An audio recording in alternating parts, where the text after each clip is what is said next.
आंखौथ' सिनाय मोनासै नों आंबोसो सिनाय मोनाखै जाखो नों सोर आंजोंहाय दंखायो लोगोआव इसोरनि बोर जाखो नों सोर दाजा नों बबेबा खनायाव खालामना दोनजानाय खेबसेल' इउज दाजा नों फिउस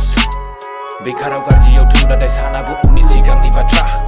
मावनांगौ मावनाङा बेखौथ' मिथिला मोजांखौ बुंब्लाथाय खोमाखौ होखाला दानि नों गथ'नि खोथाखौ खोनाब्ला खोमानि ओंखारगोन दैयानो गोजा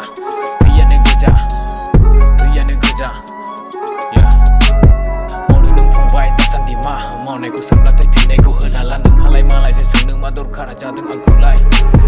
सोर नों जायो नों आंनिनो मा नोंनिया आंनिया एखे नामा मेगना खाना ना खोमाया बेंगा आथिङा गैया ना आखाया गैया मावनांगौ समावहाय मावनानै जागोन होननाया बिब्दिब्ला फाग्लासो जागोन बोरो आगार आंनि लामा खिथाब गैया बोरो बोरमा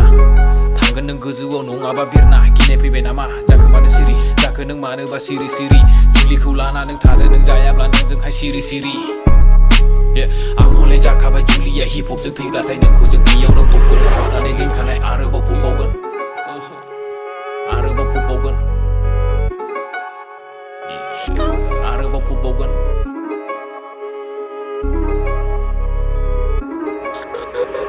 बोथोरा सोलायनाय बयहाबो बादायनाय गावजों गाव नांलायनाय गावजों गाव दुसिनाय सोरनाव दं बेसेबां बेखौल' दिन्थिनाय गैयादि हेफाजाब गावजों गाव होलायनाय सैथारा रखरा आं हले बिब्दिखौ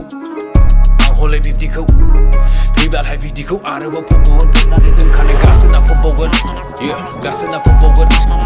मोनबाथाय लोगो नों बिब्दिखौ बिसिदो साननोबो नाङा नों लांफागोन लोगोआव खायदा बोराय बाहायना नङाबा जागोन नोंसो गोलाव जाखांनाय थोरसियाव हासुग्रा बिब्दिया जिरायनो मोनब्लाथाय उन्दुनो लुबैग्रा हमनायखौ मोनब्लाथाय खर'आव गाखोग्रा